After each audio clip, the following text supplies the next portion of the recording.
గతంలో తెలుగుదేశం వాళ్ళు చేసిన అభియోగ పత్రాన్ని మళ్ళీ సమర్పించి కోర్టుల ద్వారా మరి సిబిఐ ఎంక్వైరీ జరుపుతూ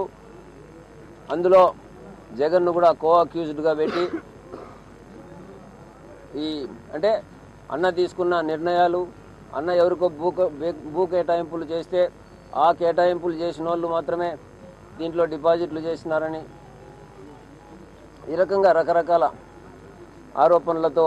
ఈ ఎంక్వైరీ జరుగుతుంది. మరి ఈ నిందలను నుంచి మనం శాశ్వత కాలంగా అన్నకు మంచి కీర్తి వచ్చే విధంగా పూర్తిగా ఈ నేరారోపణలన్నీ అసత్యము అవాస్తవాలని కోర్టు రీత్యానే నిరూపణ చేసి ఆయనకు శాశ్వత మంచి కీర్తిని ఆపాదించగలిగిన శక్తి ఈరోజు ఆ ప్రయత్నం కూడా పూర్తిగా జగనే కాబట్టి మరి ఆ జగన్ రెడ్డి పార్టీకి అన్ని రకాలుగా కూడా తోడు ఉండాలని చెప్పే బలమైన విశ్వాసంతో ఈ పార్టీలో చేరడం జరిగింది. తద్వారా ప్రజలు ఈ ఎలక్షన్లలో పూర్తి మెజారిటీతో జగన్ పార్టీ అభ్యర్థులను గెలిపించడమే కాకుండా రెండు శత్రుపక్షాలను అంటే తెలుగుదేశం పార్టీ కానీ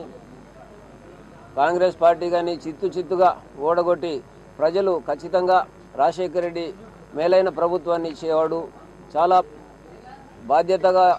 భూ కేటాయింపులు కానీ ఏదైనా రాష్ట్ర ప్రయోజనాల గురించి చేసిన వాడే అనే విధంగా ప్రజలు కూడా ఒక మంచి తీర్పు ఇచ్చే విధంగా ఈ ఎన్నికల్లో